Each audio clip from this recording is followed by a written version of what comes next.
के ऊपर लिखा है, वो है सप्ताहम मुरजित कराम्बुज परिभ्राजत कनिष्ठंगलिम प्रद्यद्वल्गु वराटको परिमिल मुग्ध। तो उसमें कस्तम गोकुल बांधव गिरिधर गिरिवर गोवर्धनम नाश्रयेत।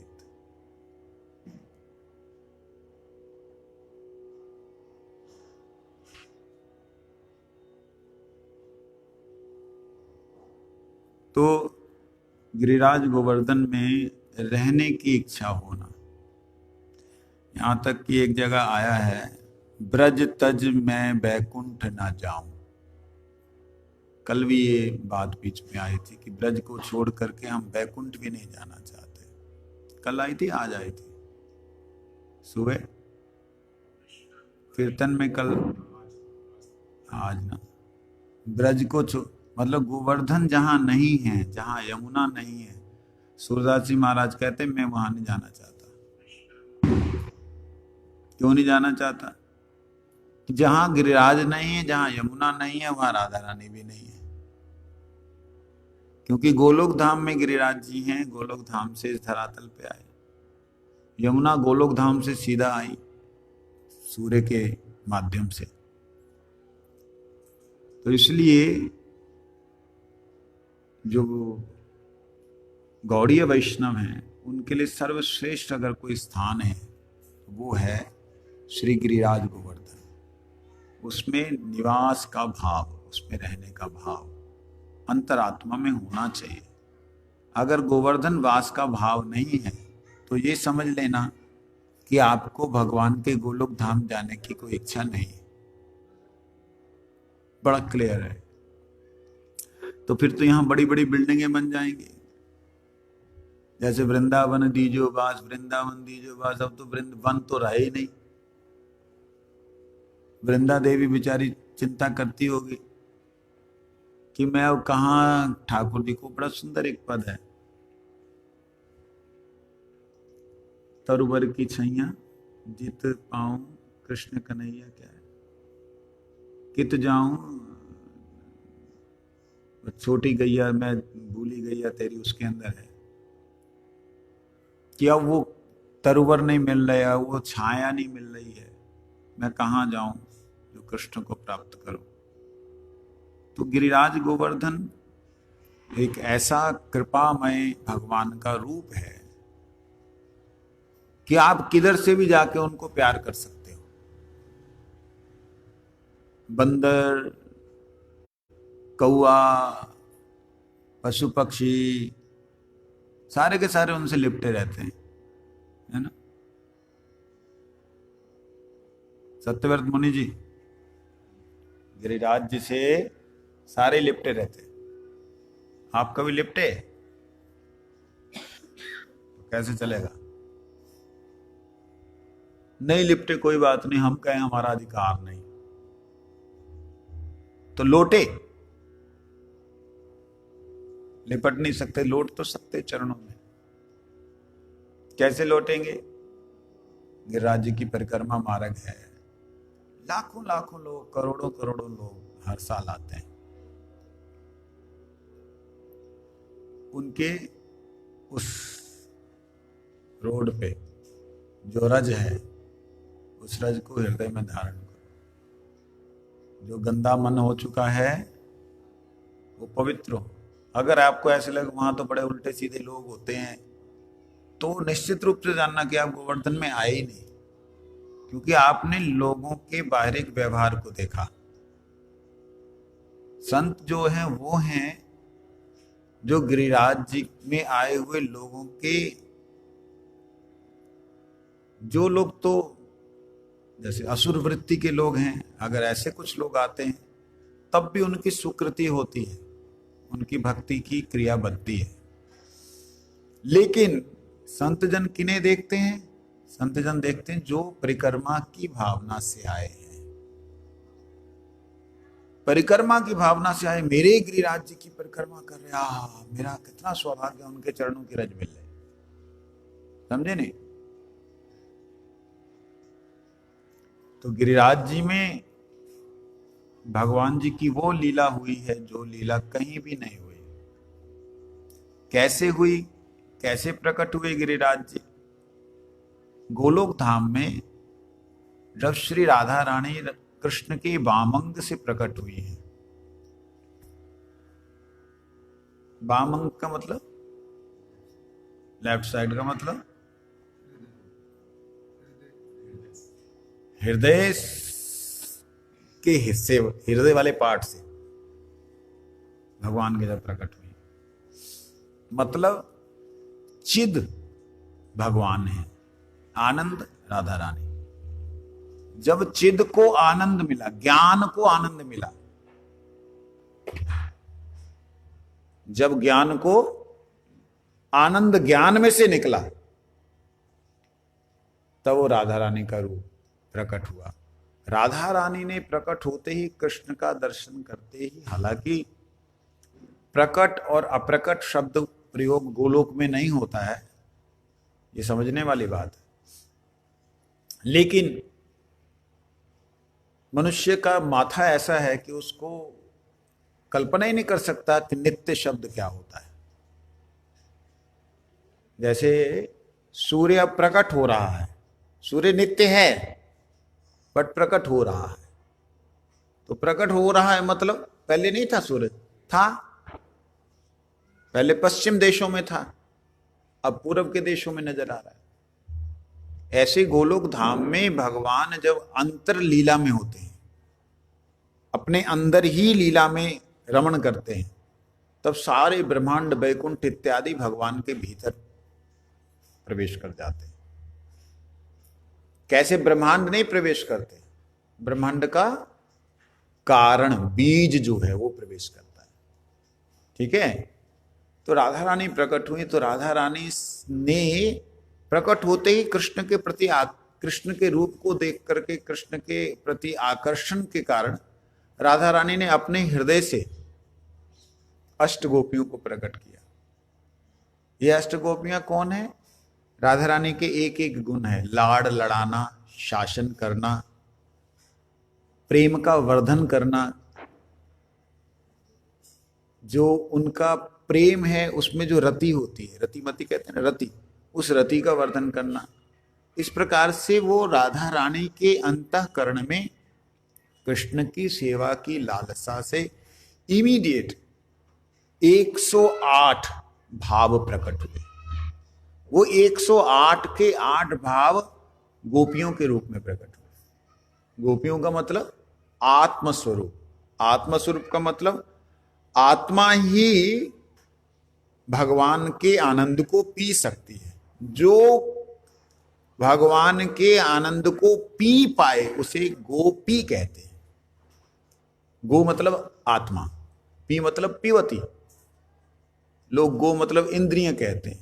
इंद्रियां इसलिए कहते हैं क्योंकि हम इंद्रियों के अलावा कुछ समझ ही नहीं पाते। तो गो मतलब आत्मा जब परमात्मा के आनंद को पान करती है तो उस वक्त शब्द क्या हो जाता है? गोपी। मेरा प्रश्न है, नंद महाराज गोपी हैं कि नहीं?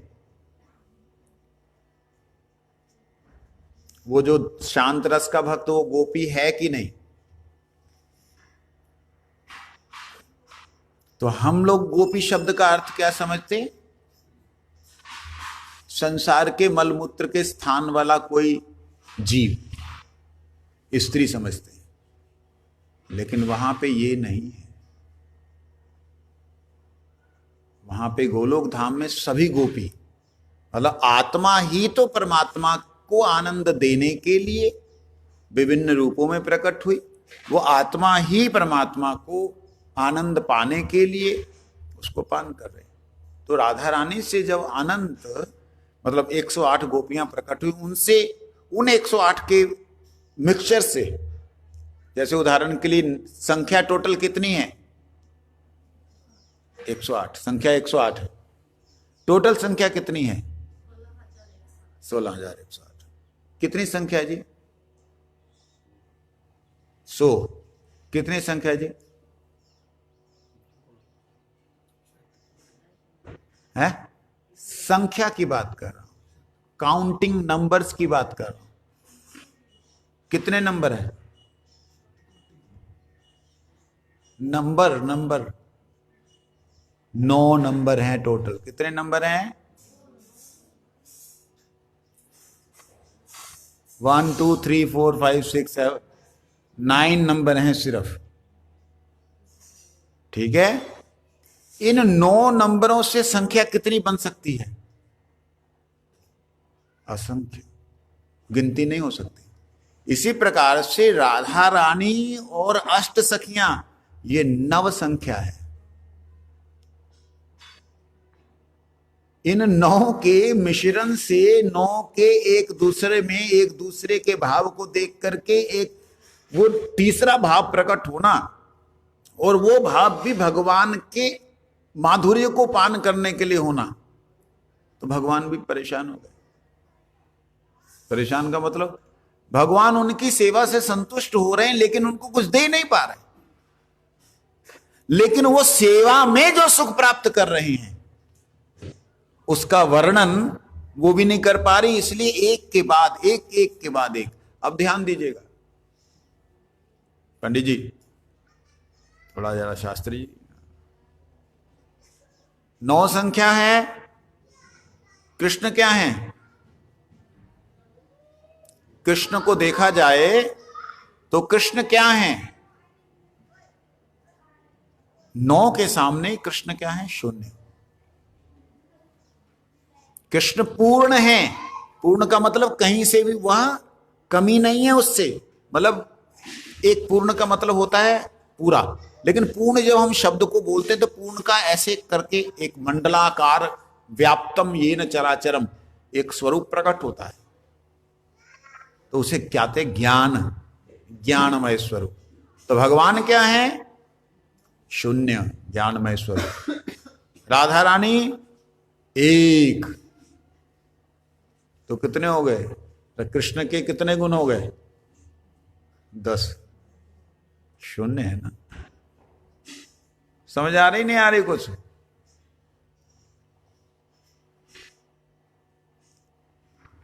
इसलिए थोड़ा सा ध्यान देंगे। कृष्ण ज्ञान होने के नाते ज्ञान शून्य है। क्यों शून्य है? ज्ञान का शून्य का कोई मूल्य है तब तक जब तक कि उसके साथ एक ना लगे। क्यों जी? आगे लगे तो 10, पीछे लगे तो 1, और उसी एक ने अपने स्वरूप से 8 प्रकार की सिद्धि रिद्धि, 8 प्रकार की शक्तियों को, 8 प्रकार के गुणों को प्रकट किया। उन 8 का और 1 9 का मिश्रण होते होते होते होते अनंत कृष्ण रस पान करने वाले आत्माओं का प्रादुर्भाव हुआ। ये गोलोक धाम की वर्णन कर रहा हूं। ये जीव तत्व नहीं, यहां पे कुछ भी, यहां जीव है ही नहीं। कृष्ण उन सबके सेवा को प्राप्त करके, कैसी सेवा? सेवा का मतलब ये नहीं पैर दबाना। हम का हमारे सेवा का मतलब सिर्फ एक ही नजर आता है, कुछ खिला दिया पिला दिया, पैर दबा दिया। सेवा इसको नहीं कहते हैं। सेवा का मतलब है भगवान के रस का सेवन करते हुए आनंद का, उल्लास का वर्धन होना। जब वो वर्धन होता है तो भगवान और अपने आप के रूप को वर्धन करते हैं। किसको आनंद आ रहा तो भगवान और आनंद का वर्धन करने के लिए और अपने रूप का विस्तार करते हैं। लेकिन भगवान ने राधा रानी के आगे, अर्थात उस आनंद के आगे ज्ञान ने हार मानी। हार मानते हुए मन में संकल्प किया। क्या उनका भी मन होता है? भगवान का भी मन होता है। भगवान का तो मन नहीं है, नहीं, भगवान का चिंतन ही भगवान का मन है। भगवान ने चिंतन किया कि जो जो जैसे जैसे जिस जिस भाव की गोपी है, जिस जिस भाव के राधा रानी से प्रकट हुए गुण हैं, उन उन गुणों के अनुरूप, ध्यान दीजिएगा, उन उन गुणों के अनुरूप जब श्री कृष्ण ने चिंतन किया कि इनको ऐसी गुफा, ऐसी वृक्ष, ऐसी लता, ऐसे फूल के साथ में मैं आनंद प्रदान करूं, वह कृष्ण के अंतःकरण में, कृष्ण के हृदय में भाव बनने रहे। वो भाव जब बाहर निकला, ध्यान दीजिए, वो भाव जब बाहर निकला तो छोटा सा गिरिराज के रूप में निकला। बोलो गिरिराज गोवर्धन की। और वो भाव को देख करके राधा रानी इतनी आनंदित थी, और ये बहुत सुंदर है। जैसे राधा रानी आगे बढ़ती है वो विस्तार धारण करता है, इतना विराट रूप धारण करता है। कल्पना करके देखिए, जिस सूरज को आज हम सूरज समझ रहे हैं, जिस सूरज के आगे पृथ्वी करोड़ों अरबों गुना छोटी है, वो सूरज जहां पर जिस ग्रह के आगे सरसों के दाने की तरह है, वह ग्रह जिस ब्रह्मांड के आगे शून्य है, जीरो थोड़ा सा है, वो ब्रह्मांड जिस बैकुंठ के आगे हवा में चलने वाले कणों की तरह है। कल्पना कीजिए, वो सारे के सारे बैकुंठ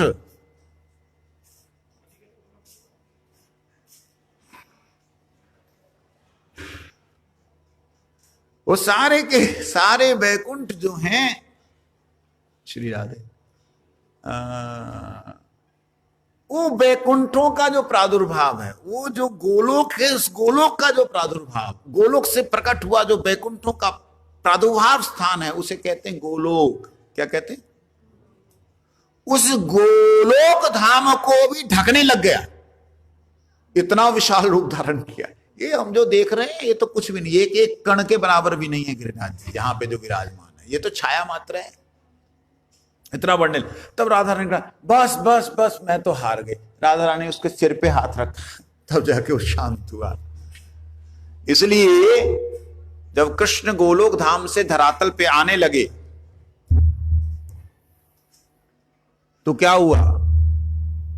ठाकुर जी ने सोचा कि अब हम चलते हैं, कुछ लीला करते हैं।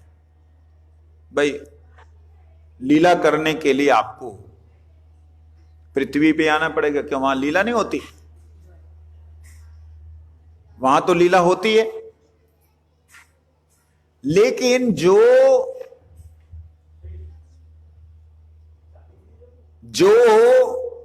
नाटक स्टेज के ऊपर होता है ना, वो घर में नहीं हो सकता। हो सकता है? जो रंगमंच पे आकर के एक कलाकार अपनी जो है कला को प्रदर्शन करता है, वो घर में बैठे हुए नहीं होता है। बच्चे बोलते अच्छा पापा बहुत हो गया, प्लीज, हाँ बहुत हो गया, पापा बन के आए, मैं राजा हूं। अच्छा पापा, वो इट्स नॉट गुड ना। रंगमंच पे वही लोग देखते हैं, वाह क्या बात है।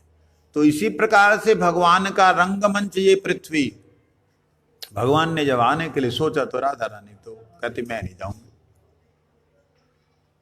क्यों नहीं जाओगी? कहते गोवर्धन को त्यज, मैं कहूं ना जाऊं, मैं गिरिराज को छोड़ के नहीं जा सकती। ठाकुर जी कहते अच्छा, ठाकुर जी के हृदय से प्रकट हुए, ठाकुर जी ने अपने हृदय से ही उनको, अरे ये कहां जा रहा, कहां जा रहा? वो पृथ्वी में जा रहा है। तो राधा रानी ठाकुर जी से पहले आई, गिरिराज जी के साथ साथ, मतलब गिरिराज जी यहां प्रकट हुए, वहां के युग बीत जाते हैं, वहां इधर से इधर आने में युग बीत जाता है। तो राधा रानी ब्रज में गिरिराज जी के कारण आई। गर्ग संहिता में वर्णन है। इसलिए गिरिराज गोवर्धन ठाकुर जी का हृदय है। आप मुझे बताइए, भगवान आपको हृदय में वास देना चाहते हैं, लेकिन यहां पे कोई रहना ही नहीं चाहता। क्यों नहीं रहना चाहता? यहां वैरागी लोग रह सकते हैं, भोगी नहीं रह सकते। यहां मंदिर ज्यादा नहीं है, चलो बाकी बिहारी, चलो राधा रमन, चलो गोविंद जी, चलो गोपीनाथ जी, चलो मदन मोहन। यहाँ वो सब भीड़ भड़का वैसा नहीं है कि इस जगह जाओ वो खाओ, उस जगह जाओ वो खाओ। यहाँ तो बस गिरिराज जी हैं और गिरिराज जी का भजन करने वाले भक्त लोग हैं।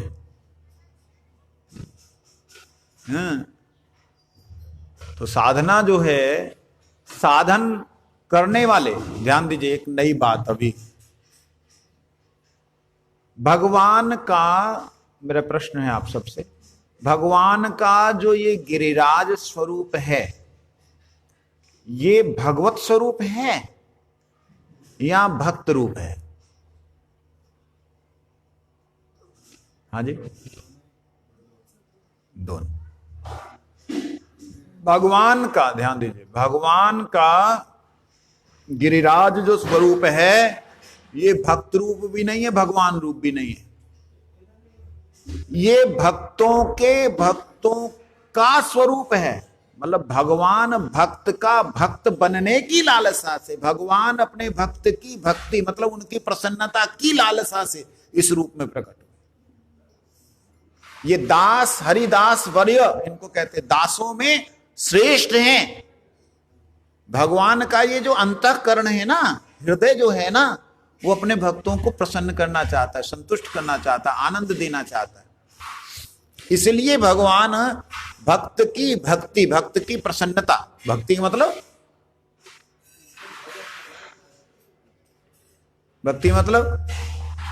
तेरे को पूछ रहा हूं, आगे पीछे किसको देख रहा है? हाँ, क्या मतलब भक्ति? भक्ति का मतलब अभी बोला, प्रशंसा, प्रसन्नता। भक्ति जिसकी करते हैं उसे प्रसन्न होना चाहिए। अगर वो प्रसन्न नहीं है तो मतलब हमारी भक्ति पूरी बराबर नहीं है। समझे नहीं? तो भक्त को प्रसन्न करने के लिए भगवान ने जो स्वरूप धारण किया, तो क्या हुआ? वो भगवत स्वरूप हुआ ना, वो भक्त स्वरूप हुआ ना, वो तो भक्त के भक्त का रूप है। दास दास दासानो दास। तो इसीलिए गिरिराज जी इतने दयालु हैं कि यहां कोई पतित से पतित भी आ जाए उसका भी फल उसको दे ही देते। भक्त आ जाए, भक्त को अपना हृदय खोल के रख देते। तो ये बात है। इसलिए भगवान का ये स्वरूप गिरिराज जी ऐसा अद्भुत रूप है, भगवान होने के बावजूद भी भक्त की प्रसन्नता के लिए भक्त के भक्त बने हुए बैठे हैं। हाँ? कैसे? भक्त भी नहीं है, ठगत है, लेकिन परिक्रमा कर रहा है, चल पूरा कर दे, पूरा कर दे, तो रुचि हो जाएगी इसकी थोड़ी। जैसे कोई बदमाश बच्चा होता है ना, अपना बच्चे तो अच्छे बुरे दोनों होते, तरह के होते। बदमाश जो बच्चा होता है ना, वो जिद करता है कोई चीज की। अब जिद करता है, उसको ना पूरा करो, इधर उधर तोड़े फोड़ेगा। अच्छा चले इसको दे दे, अच्छा देख अब तेरे को दे दिया ना, अब चुप होके बैठ जाए, ठीक है, थोड़ी देर चुप होके बैठ जाए। ऐसे ही यहाँ दुष्ट लोग, असुर लोग, पापी लोग, दुराचारी लोग आकर के जब कामना करते हैं तो गिरिराज जी चल दे देते हैं, कम से कम शांत तो हो जाएगा, मेरे को मानेगा तो सही। पति पत्नी जैसे आपस में नहीं वार्तालाप करते कि देखो आपको मानता है, आप उसको समझाओ, कहते अच्छा ठीक है मैं देखता हूँ। वो कहते तेरे को मानता है, तू समझा आप, अच्छा ठीक है मैं देखती हूँ। ऐसा होता है ना, आपस में अंडरस्टैंडिंग करते हैं। ऐसे ही ठाकुर जी की अंडरस्टैंडिंग है। दुष्ट हो तो भी गले लगाना, प्यार करना उसको, तो उसको लगता पापा मेरे हैं, मम्मी मेरी है। ऐसे ही भक्त जितने यहाँ पे दुष्ट आते ना, कहते हैं गिरिराज बाबा की जय, है कन्हैया के दे, उल्टी सीधे कन्हैया को गाली दे में। चोरी करते हैं, उचक चोरी उचक की जो भी यारी जो भी करते हैं, लेकिन गिरिराज को मानते हैं कि यही के कारण हमारो काम चल लो। समझे नहीं? तो इसलिए यह स्वरूप ऐसा है भगवान का, जो स्वरूप भक्तों की इच्छा को पूरी करता है। क्या करता है?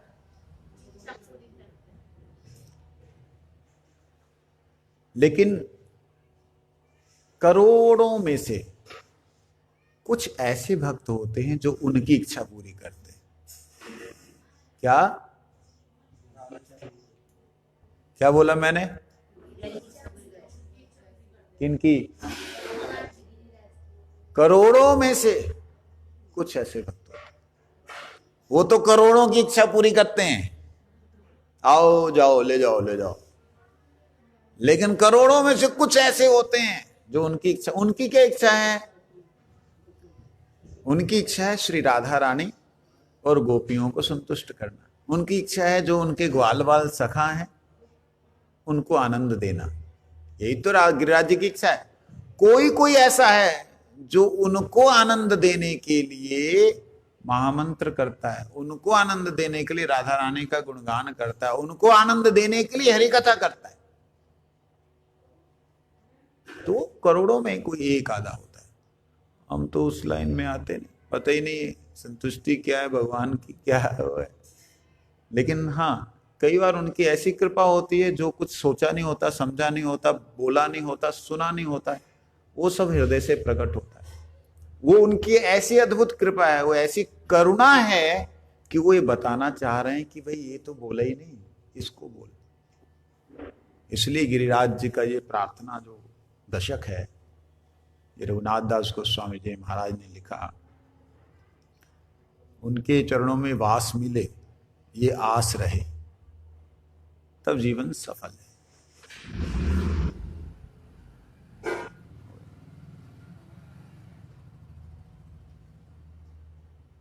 गिरिराज गोवर्धन जी का भी वो सेवा है ना आज उनको, तो श्लोक याद करेंगे सब लोग।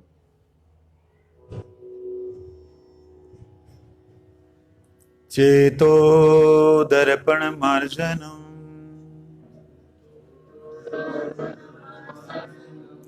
भव महादावाग्नि निर्वापणम श्रेय कैरव चंद्रिका वितरणम विद्यावधु जीवनम आनंदाम्बुधिवर्धनम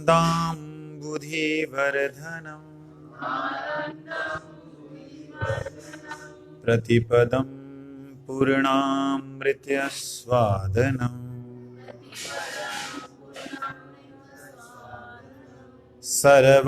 सर्वात्मसनपनम परम विजयते श्री कृष्ण संकीर्तनम।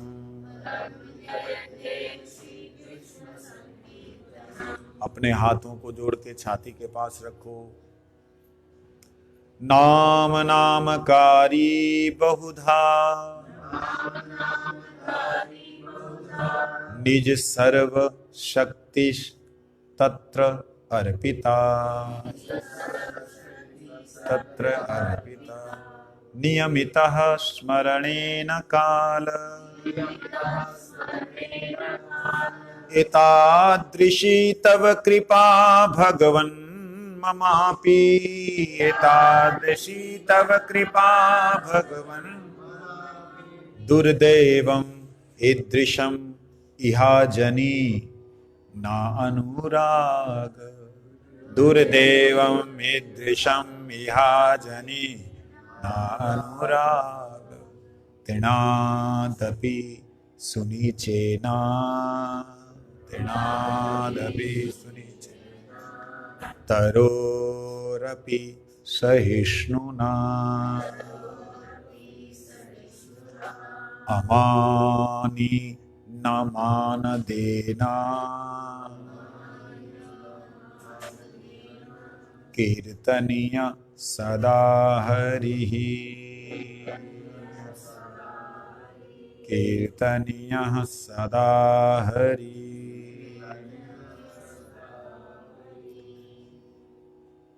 तृणादपि सुनीचेन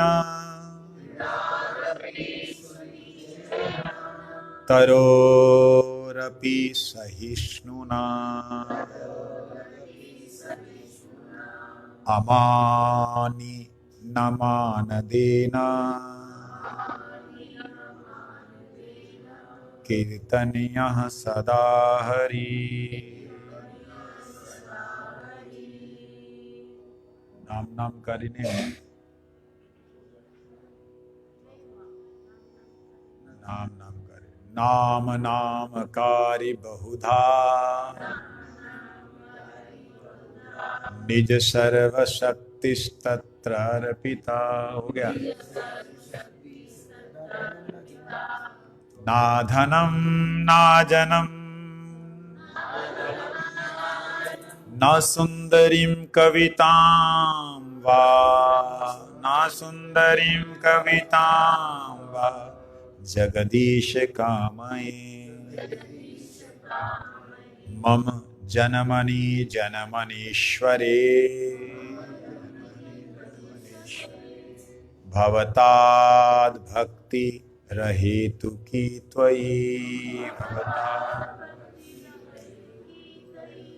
भवताद् भक्ति रहेतु की त्वयि भवताद् भक्ति रहेतु की अयि नन्दतनुजा किंकरं पतितं मां किंकरं पतितं विषमे भवाम्बुधो कृपया तव पादपङ्कज स्थितधूली सदृशं विचिन्तय स्थितधूली सदृशं विचिन्तय स्थितधूली सदृशं विचिन्तय स्थितधूली सदृशं विचिन्तय नयनं गलदश्रुधारया वदनं गदगदरुद्धया गिरा गदगदरुद्धया गिरा पुलकेरनिचितं वपुः कदा तव नाम ग्रहणे भविष्यति कदा तव नाम ग्रहणे भविष्यति कदा तव नाम ग्रहणे भविष्यति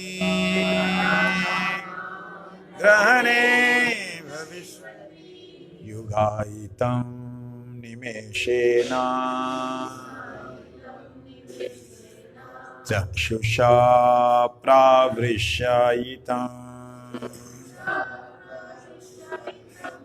शून्यायितं जगत्सर्वं गोविन्द विरहीन मे गोविन्द शून्यायितं जगत्सर्वं गोविन्द विरहीन मे शून्यायितं जगत्सर्वं गोविन्द विरहीन मे आश्लिष्य वा पादरतां आश्लिष्य वा विनष्टुं मामदर्शनात्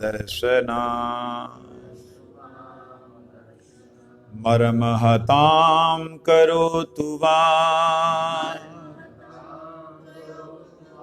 यथा तथा वा विदधातु लंपटो मत प्राणनाथ लंपटो मत प्राणनाथ अस्तु अस्तु सैव न पर अस्तु सैव न पर मत प्राणनाथस्तु सैव न पर।